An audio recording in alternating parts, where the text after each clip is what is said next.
James McGrath, the nonsense coming out of China this week, there's been a lot of nonsense, hasn't there? Apparently our universities are being dumbed down to make it easier for foreign students to pass. They're really having a go at us on multiple fronts. Our beef exports to China introduced the coronavirus into China. The WHO have given them a clear pass. You know, it can't have started in China. It must have started somewhere else. But our universities, James, surely our universities have to meet a standard to be a university. Our universities are amongst the best in the world. Fact. And what we're seeing from China, to take up from what Bronwyn said earlier, is China is a threat to the rules-based order, not just in the Indo-Pacific, but the world. China is a menace. And I should say China, communist China. Yeah. Now, the first domino to fall has been Hong Kong. Hong Kong's gone, ladies and gentlemen. It is gone. It is now fully owned by communist China. And you can see what they're doing in Papua New Guinea. There is a reason why the son of the Prime Minister of the Solomons is going to university in Beijing. Now, I'm sure this student probably does have a fascination with Mandarin and Chinese history.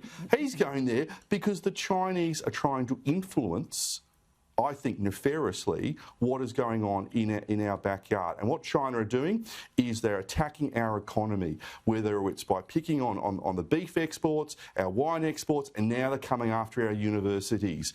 China, I don't want to talk about war, because but China is attacking our economy, and they're taking it sector by sector. And we've got to make sure we stand strong with Taiwan, with Japan, with Indonesia, with the European Union and the United Kingdom. I don't know what's happening with the United States, to make sure we've got a group of like-minded countries who can stand up against China. Because the nicest things you can say about them, they're a bunch of bullies, but they're actually far worse than that.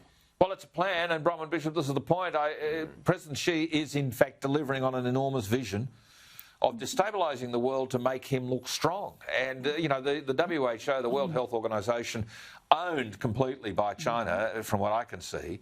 In fact, most of the UN is owned completely by China. China on human rights, dialogue committees, all those sorts of things, standing in judgment of human rights violations in other countries. You know, never mind the quality, feel the width, don't look here, look over there.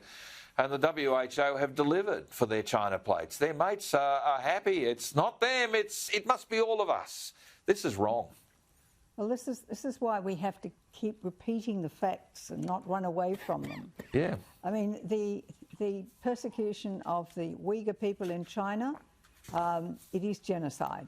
You saw those testimonies from those women, those Uyghur women, which were part of that BBC program, for which they've now been banned. Slave labour, it's torture, it's trading in body parts. And remember when they had their one-child policy, there were baby girls dying in the streets. It's a brutal regime. It has no regard for human rights at all. And they want us to be a vassal state. So it is terribly important that we repeat it again and again and again. Now, we're going to have to get used to the fact that we're not going to get the great number of students coming from China. The universities are going to have to restructure.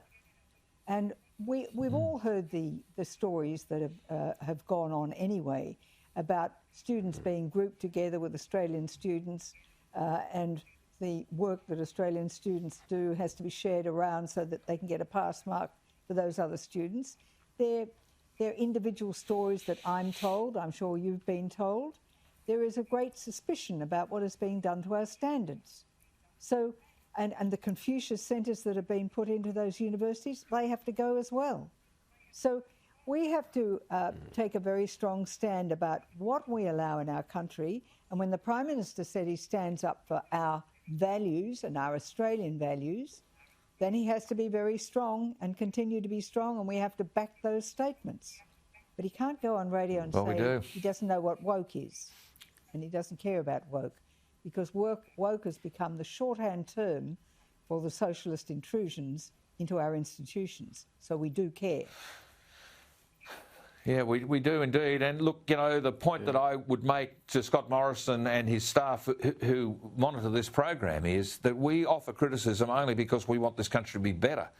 And my genuine concern is that the alternate government, the opposition, doesn't have what it takes because they will be worse again.